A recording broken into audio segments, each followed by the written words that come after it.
આજે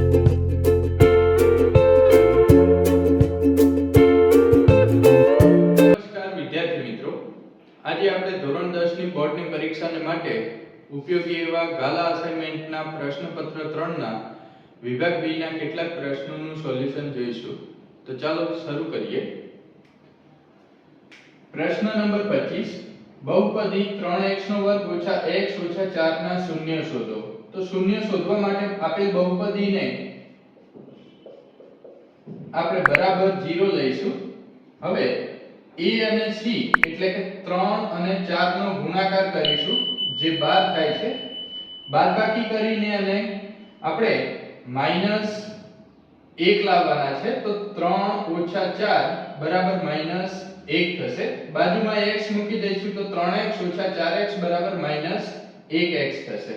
તો આ -x ની જગ્યાએ અહીંયા આગળ આપણે 3x - 4x મૂકીશું.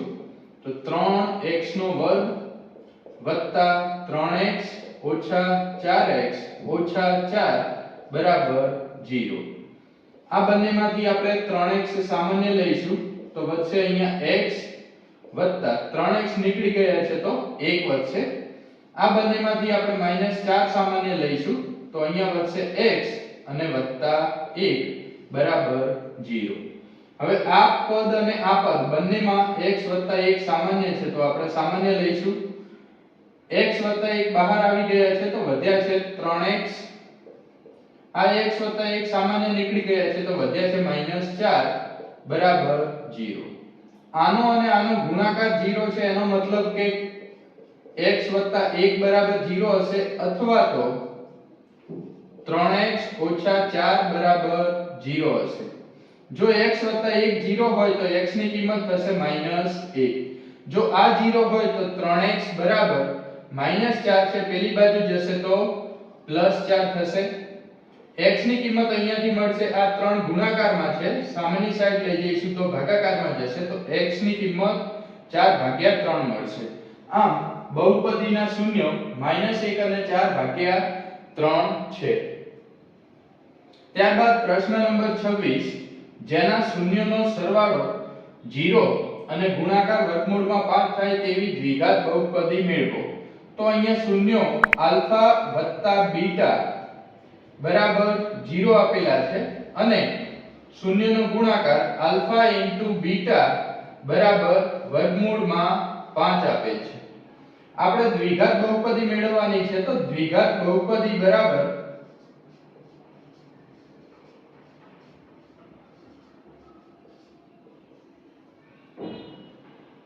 x² ઓછા આલ્ફા વત્તા બીટા ઇન્ટુ x વત્તા આલ્ફા ઇન્ટુ બીટા થાય છે. તો અહીંયા x² એમને એમ રહેશે, ઓછા આલ્ફા વત્તા બીટા ની કિંમત 0 છે ગુણ્યા x વત્તા આલ્ફા ઇન્ટુ બીટા ની કિંમત છે વર્ગમૂળમાં 5. x² આ 0 ગુણ્યા x એ 0 થશે વત્તા વર્ગમૂળમાં 5 થશે. તો અહીંયાથી બહુપદી મળશે x² વત્તા વર્ગમૂળમાં 5. એને આપણે આ રીતે લખવી પડશે k ગુણ્યા x² વત્તા વર્ગમૂળમાં 5, જ્યાં k ≠ 0.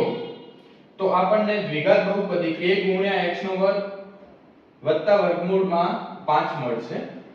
ત્યારબાદ પ્રશ્ન નંબર 27, 2x² - 5x 3 બરાબર 0 ના બીજ અવયવ પાડીને શોધો. તો અહીંયા આગળ દ્વિઘાત સમીકરણ આપેલું છે, જેના અવયવો આપણે અવયવ પાડીને શોધવાના છે. તો 2x² - 5x 3 બરાબર 0 છે. 2 ગુણ્યા 3 6 થશે. હવે એવા અવયવો શોધવાના છે કે જેનો સરવાળો કરીને -5 આવે, તો -2 અને -3 -5 થશે.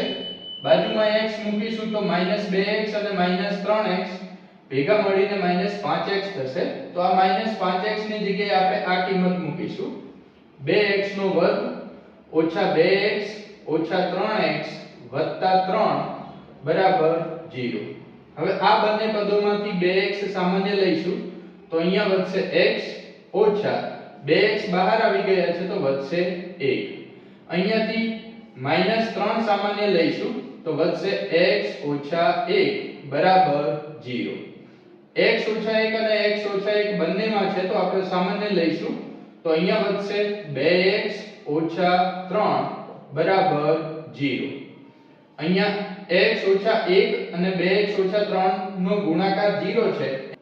x - 1 બરાબર 0 અથવા તો 2x - 3 બરાબર 0 હોવા જોઈએ. આ -1 છે, પેલી બાજુ લઈ જઈશું તો +1 થશે તો x બરાબર 1 આવશે. અહીંયાથી 2x આ -3 છે, પેલી બાજુ લઈ જઈશું તો +3 થશે તો x ની કિંમત મળશે 3/2. તો અહીંયા આ સમીકરણના બીજ 1 અને 3/2 છે. ત્યારબાદ પ્રશ્ન નંબર 28 સમાંતર શ્રેણીમાં a બરાબર 7 અને a 13 બરાબર 35 છે. અહીંયા 13મું પદ a13 એ 35 આપેલું છે. હવે આપણે સૌ જાણીએ છીએ કે 13મું પદ એટલે કે a 12d થાય છે બરાબર 35 આપેલા છે. a ની કિંમત અહીંયાથી 7 આપેલી છે તો આમાં મૂકી દઈશું 7 + 12d બરાબર 35. આ 7 ને પેલી બાજુ લઈ જઈશું તો તે માઈનસ થશે 35 - 7 તો 12d બરાબર 28 થશે. d ની કિંમત શોધવા માટે આપણે આ 12 ને ભાગાકારમાં લઈ જઈશું. અહીંયાથી થશે 7 × 4 28 અને અહીંયાથી થશે 3 × 4 12. 4 અને 4 કેન્સલ થશે તો d ની કિંમત મળશે 7/3. હવે અહીંયાથી જુઓ આપણને S13 શોધવા માટે આપ્યા છે તો અહીંયા આપણે ટૂંકું સૂત્ર વાપરીશું n/2 કૌંસમાં a + an. n ની કિંમત આપણે અહીંયા 13 લઈશું તો 13/2. એ પ્રથમ પદ આપણને 7 આપેલું છે તો 7 + an એટલે કે 13મું પદ આપણને 35 આપેલું છે તો અહીંયા 35 લખેલું છે. તો અહીંયાથી 13/2 35 + 7 એ 42 થશે. 21 × 2 એ 42 થશે તો 13 × 21 કરવાના છે તો 13 × 20 એ 260 થશે અને +13 એટલે કે 273. આમ 13 પદોનો સરવાળો એ 273 થશે.